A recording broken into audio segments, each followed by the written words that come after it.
Well, Josh Conerly's gone to the NFL draft. That was expected. But Evan Stewart is not, and that's great news.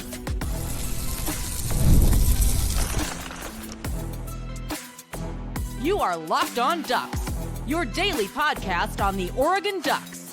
Part of the Locked On Podcast Network, your team every day.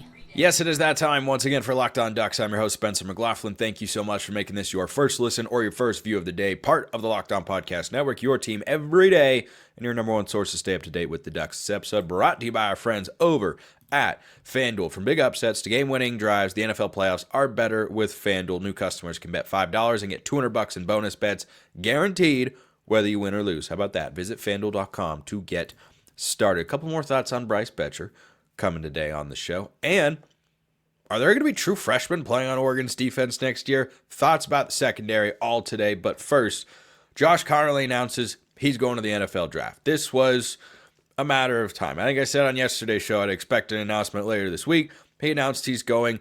I saw guys like Field Yates, I'm pretty sure, was saying on Twitter that he could be a top 20 pick, the first offensive tackle off the board. He has been a fast riser. I think that Big Ten championship game where he went up against Abdul Carter, I think that made him a lot of money. I think, frankly, both Ohio State games made him a good amount of money. He was not out there getting torched left, right, and center in either Ohio State game, and they were really good running and throwing the ball, of course, in the first matchup with Ohio State. So that's not a surprise. But Evan Stewart, this was one of the bigger NFL decisions that Oregon fans were waiting on. His return to Oregon next season solidifies the wide receiver room. I do not expect there to be another transfer portal addition. I don't think you need to. I mean, the staff can always feel differently than we can from afar. We're not in the rooms. We're not at practice. But based on a lot of evidence here, I think the wide receiver room is set, and we just have to see how it all plays out. But a couple reasons why I am really, really excited for the wide receiver room with Evan Stewart in it. Reason number one.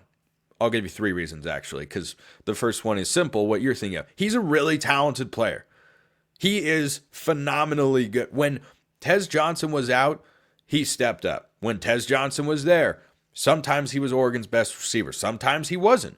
And the fact that he's sticking around at Oregon after a season in which he had a lot of games where he didn't even hit 30 yards receiving, I think is a testament to the fact that he loves Oregon and that he's a really high character guy who isn't, I need the ball, I want it. No, he's a team player that wants to go out there and do whatever is required to win the football game. So he's a really talented guy. That's the first thing. Second thing, though, is he brings a known commodity in a wide receiver room that doesn't have any. I see the potential of all sorts of guys. Malik Benson, the transfer from Florida State, one-time Alabama wideout, one-time JUCO wideout, he's got plenty of potential. Not a proven commodity at the Power 4 level. Hasn't always been in the right opportunity to thrive, but not proven in that sense. And then you look at a guy like Justice Lowe, who I thought looked great this year, and the staff and the players have been really high on. Sure, he could be, but has he sustained it for an entire season as a top guy? No, he is not. Evan Stewart's been playing SEC or Big Ten football for 3 years. He is by far the most experienced and the most proven guy in that receiver room, and to have one known commodity, I think is a really good thing. So that's the second reason. Third reason is now he's going into his fourth year of college football. He's a supreme veteran at this point. His first 2 years at Texas A&M, it's not as if he sparsely saw the field or barely saw the ball. He had better numbers in his 2022 season as a freshman than he did this past year for Oregon. So this is a guy who, when you're working in a new quarterback, as Oregon's going to be doing, it looks like it'll be Dante Moore. That's certainly what every indication is from the players that are going on to the NFL. And I think that makes plenty of sense, of course. But when you're working in a new quarterback and a new offensive line, you'd like to have a guy who you know is reliable. So Moore and Stewart have at least thrown some passes together in practice over the course of the season. But to have someone who you can kind of rely on, like Evan Stewart could very easily turn into a safety blanket for Dante Moore next season. And a number of other guys could as well. Maybe it'd be Justice Lowe. Maybe it'd be DeCorian Moore. But He's just a stabilizing force, and I think you put Evan Stewart down as, yeah, he's going to come back. He's going to be in the exact same role as he was a year ago. And you just kind of lock and reload and say, go out there and be the same guy. And he might even be able to put up better numbers than he did a season ago. But the rest of the wide receiver room, I think you're just going to say, we know what Evan Stewart is and everybody else. Let's battle it out, guys. Decorian Moore, Kyler Casper, Jerion Dickey, Justice Lowe, Malik Benson, Jeremiah McLaughlin. I mean, just a plethora of options there. But I felt that the receiver room needed an experienced veteran presence, and Evan Stewart fits that bill. So I think that's a great addition, or re-addition. I don't know why I did that twice. English is hard. That's a great re-addition for Oregon offensively. And the receiver room and the DB room, those are going to be the position groups that once spring football kicks up, I'm going to be most intrigued to figure out how everything shakes out, because there are a lot of guys on both sides that could see the field, but I don't really know who it is. It's reminiscent of that 2023 recruiting class with all the blue chip defensive linemen. Who's it going to be? Who stands out? Who's going to earn the time? So far, Amari Washington, Mateo Uiagalelei, Tatum Tuioti. All absolute studs. So, Stewart coming back is great. Conerly was expected, though. I wanted to share one final thought on him because Oregon's brought in a couple of transfer tackles in Isaiah World from Nevada, who could be an NFL kind of guy. I mean, he's got that sort of upside. He is a big-bodied dude. It's I don't think ironic is the right word, but fitting perhaps that Shaq McCroy transferred. I believe he went to Arkansas, who is the biggest recruit I think I've ever covered here or just talked about on the show. But Isaiah World is also in that 6'8", well over 300-pound range coming in to play tackle.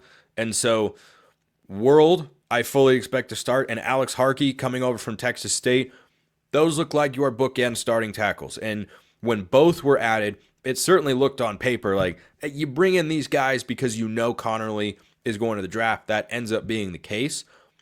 I still would like to know how confident Oregon is in what's behind those guys, because both of those tackles, thank heavens, Conerly and Cornelius over the last couple of years, they were very healthy. Whereas the interior, plenty of injuries, plenty of shuffling around. So, yeah, you focus on the starters first, but backups are an insurance policy. You don't think about it until you really need it, and then it's the most important thing in the world. So, guys like Janoris Wilson or second or third year players like a Fox Crater or Kavika Rogers has played tackle before.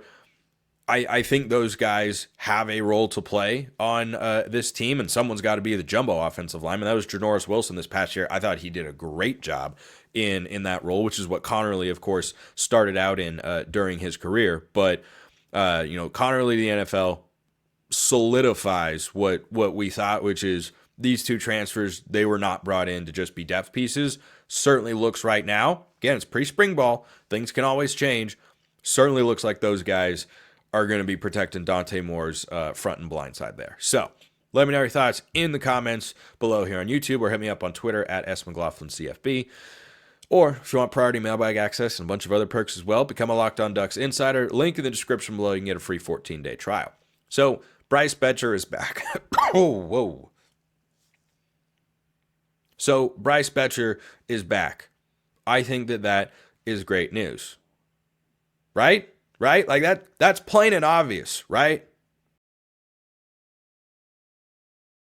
The other thing that's plain and obvious is you should check out Rocket Money, because they're bringing you today's episode. And I appreciate that, and you'll appreciate everything Rocket Money does for you financially. Rocket Money is a personal finance app that helps find and cancel your unwanted subscriptions, monitors your spending, and helps lower your bills so you can grow your savings, which is a very important thing to do. My mom and dad preached to me the importance of being able to save money, spend less than you make my whole life. Rocket Money's helping people out with that. It brings everything together in one place, whether it's subscriptions, your spending habits, or even the goals you want to hit this year. Rocket Money has over 5 million users and has saved a total of $500 million. That's a lot. In canceled subscriptions, saving members up to $740 a year when using all of the app's premium features. That's a weekend in Vegas, guys. That is a weekend in Vegas and a darn good time. Cancel your unwanted subscriptions and reach your financial goals faster with Rocket Money. Go to rocketmoney.com/lockedon today. That's rocketmoney.com/lockedon. rocketmoney.com/lockedon.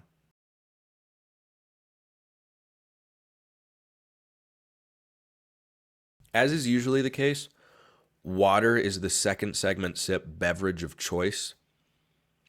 But I'm still battling this stupid cold that won't go away. I thought about making it NyQuil, but I don't want to be asleep by the end of the show. So NyQuil will be later tonight. Great product, by the way. Highly recommend when sick because, oh my gosh. I hope you're all safe and healthy and doing well out there. We're all a little bit better mood-wise because Bryce Boettcher is back, right? Eugene kid, there's an old school feel to Bryce Boettcher.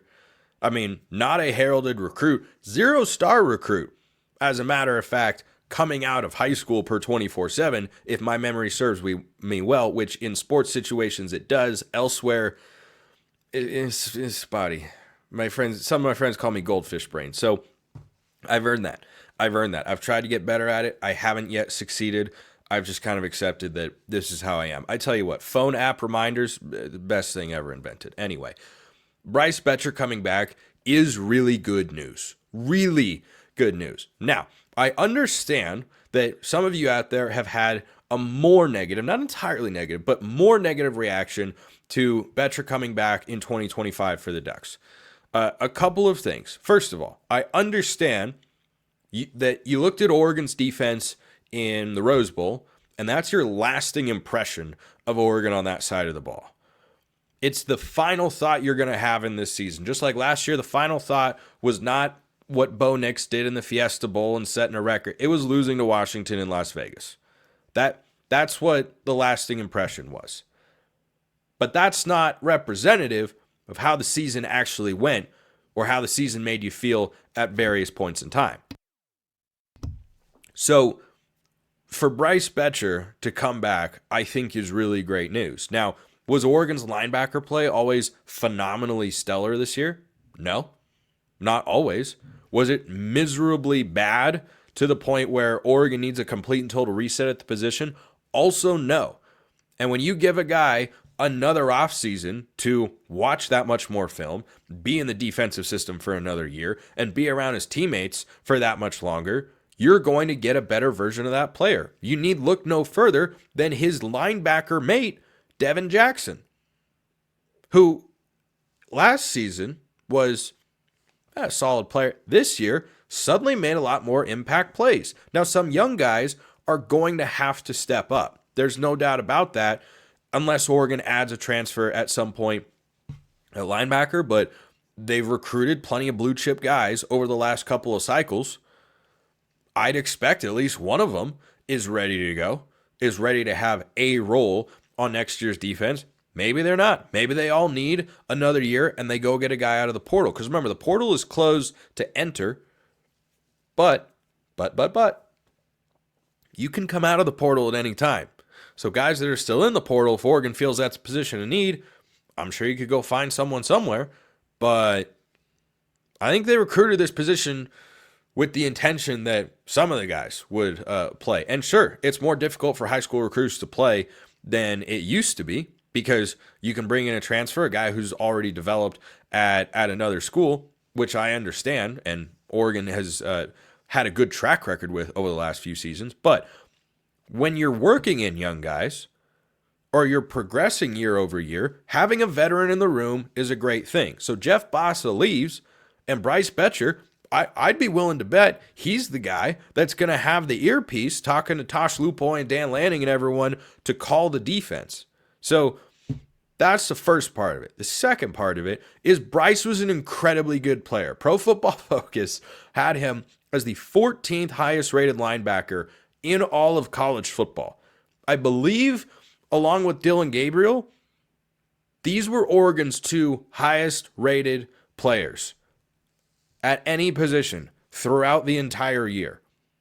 Bryce was really good and productive. That doesn't mean he made every single play. Nobody does. That doesn't mean that he's going to play himself into being an early round NFL draft pick, or else he probably would have declared after this season. It does mean that if you ask me, would I rather have him back in the linebacker room when he was Oregon's best linebacker this season, or not have him back and say Devin Jackson is the leader of that room, and now we're going to be playing three guys that have not seen a heavy rotation or even a light rotation of significant snaps in their careers? I'm going to go with situation number one over situation number two. So if there was one linebacker that you'd want to bring back after the season, I would have gone with Boettcher. And I love Jeff Bossa. 4-year Duck, started with Cristobal and just kept getting better over the course of his career. Though I did feel from 23 to 24, he took a step back. He got injured early in the year. There were a couple glimpses, but I didn't see the same guy after that. Not consistently anyway. And I think that stinks because when you get dinged up, sometimes you just, he is the defensive version of Noah Whittington. Post-injury, we saw glimpses, but never a sustained stretch of the same player he was before it happened. So maybe that's what it was. Maybe he just didn't have a great year. I don't know. It's not like Bossa was bad, but I didn't feel like he was as impactful as he was a season ago, but Boettcher certainly was. So, yes, Bryce Boettcher coming back is a very good thing for Oregon's defense. Is he a future first or second round NFL draft pick? No, I don't think so. He probably still has a better pro career in baseball than he does in football, which is why he's already been drafted to play professional baseball. But he is coming back for another season to play college football at the place that was not far from where he grew up. So, plus I can't, that baseball bat thing, that was awesome. that was phenomenally good. One of my favorite Ducks versus them moments of the entire year, to be sure. So, there shall be no Bryce Boettcher slander on this program. There will be mailbag questions answered, and there are a couple here from Bud, who's a Locked On Ducks insider, which means he gets priority access. There are lots of other perks as well. Link in the description below. Free 14-day trial. Bud says, how much credit does Rob Mullins deserve for the success of Oregon sports, particularly football? Probably more than he gets. The biggest thing an athletic director does, more than anything, there are a lot of jobs behind the scenes that go into being a good athletic director, a lot of tasks, I should say.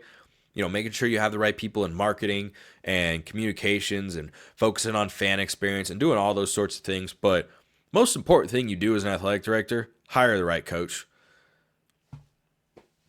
You think he hired the right coach? I do. I do. I still believe in Dan Lanning. I believe he can win a national championship at Oregon. I believe he will win a national championship at Oregon. I am sad it did not happen this year, but yeah, Mullins has built a premier athletic department. I mean, you've got, women's basketball having a bounce back season. Men's basketball ranked inside the top 20. They take on Ohio State on the road. In basketball, it is not going to be easy. Ohio State's a pretty darn good team. That game is later tonight.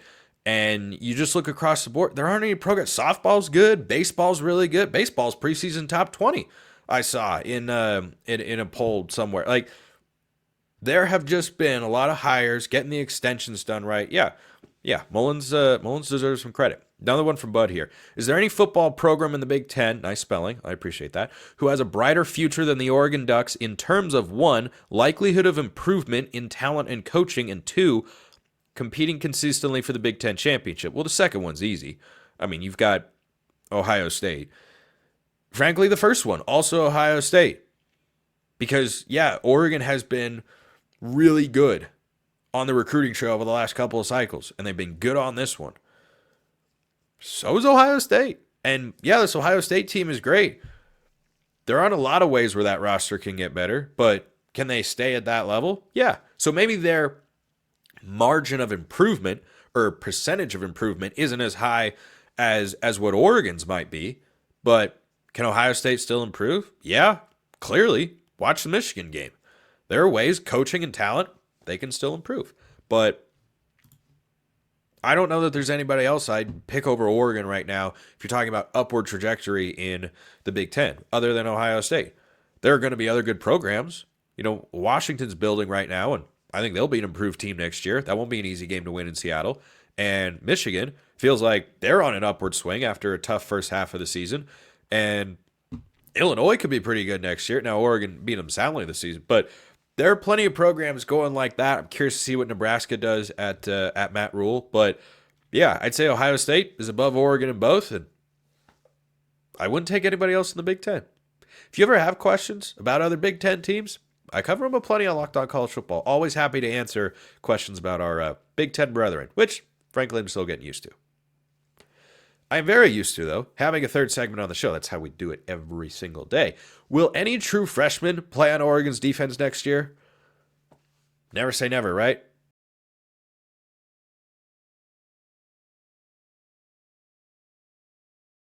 All right, wrapping up today's show with a mailbag question from Dylan. Mailbag, knowing what we have at corner and nickel already, along with really good recruits sitting in turn, what are the odds Offord is an instant starter at safety? Seems to be built just like Caleb Downs. Well, let's clear something up. Na'eem Offord is listed at this point in time as a cornerback, not as a safety. Trey McNutt is the big-time safety product that Oregon has brought in, who is no longer a 5-star. I don't know, man. That stuff has been happening to Oregon a lot over the last couple of cycles, but not changing who the kid is. You know, Mateo lost a 5th star right before he got to Oregon. How's his career going? Kind of looks like a 5-star guy, you know? Just a really good football player.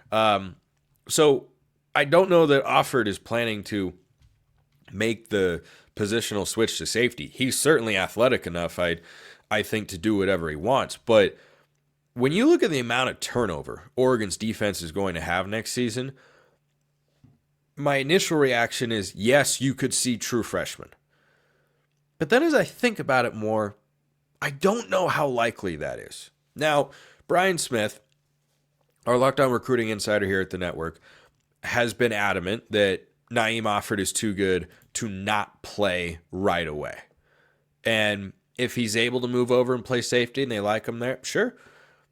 That position is wide open at the moment. You'd probably say Peyton Woodyard is the leader to start with Dylan Thineman, the Purdue transfer at safety. But elsewhere, I mean, you could put Offord at nickel perhaps. Maybe that's how he sees the field quickly. But Dalen Austin and Roderick Pleasant are going into their 3rd years, and those were not low-rated recruits who lacked the physical traits to succeed at the Power 4 level. And you also have to remember, we saw Kingston Lopa this past year just spring up to get a role in the Big Ten championship game against Tyler Warren, the Penn State tight end, and I thought he did a pretty darn good job. So the DB room, like the wide receiver room, this is going to be a theme in the offseason discussions when I'm talking about the team on the show. There are just a lot of options. There are a lot of different ways. And if you want to predict a 2-deep right now at any of those positions, be my guest. I'd put Jaleel Florence as one corner. Theron Johnson maybe starts at nickel, maybe starts as an outside guy. Thineman definitely starts at one safety position. That leaves 2 DB spots completely wide open. And who's filling in behind? That probably depends on how spring football goes. I mean, you've got other safeties in the room as well, like Aaron Flowers. Is he not going to ever see the field? I mean, maybe he doesn't. You know, Tyler Turner saw the field a solid amount early in this past 2024 season, but then he wasn't going to continue seeing the field, or at least he felt he wasn't, and so he is transferred out of the program. So finding spots for true freshmen to play on the defense, not as easy as it seems, because there is a lot of talent waiting in the wings for an opportunity, and every single one of them is not going to play and be a starter immediately. But some of them are, or at least 1 or 2. And I know that people get frustrated at that when a kid commits to Oregon, sits for a couple of years, and then doesn't get a chance and, you know, maybe leaves Oregon in the spring transfer portal window. But that's just the way the roster makeout goes. So I think you've got 3 guys, presuming Florence is healthy, that you can darkly pencil in, almost Sharpie in as starters on the back end. But yeah, I mean, maybe Offord is so good he comes in and starts as a true freshman at corner. I mean, that I don't think that has happened in the Dan Lanning era. Jaleel Florence played as a true freshman in 2022, but he was not a starter per se. I don't think there have been any other true freshman defensive backs. And Oregon's replacing a lot. And they, rotate guys in and out and play matchups and whatnot. I mean, you saw Dante Manning on the field sometimes. You saw Nico Reed on the field sometimes. Brandon Johnson was out there. Brandon Johnson wasn't out there. Like they had 6 DBs that played a significant role this season. And I'm looking at 3 that I feel confident about right now, unless something changes, are going to be on the field. So the opportunity might be there, but I do think there are other names that will have the opportunity to see the field. But an outside corner spot where Offord is probably going to end up playing in college, yeah, that could be one that's available. But playing as a true freshman is tough. I mean, Kingston Lopa is about as big of a role you get as a true freshman on the defensive side of the ball. I think that's the first time since Florence back in 2022 that a true freshman DB has actually played in a meaningful situation. So I always hold out the possibility that these super talented recruits come in and start right away. I just never expect it, though, because of what we've seen so far from the coaching staff. Appreciate everyone listening. I'll see you next time. Have a wonderful rest of your day, and go Ducks.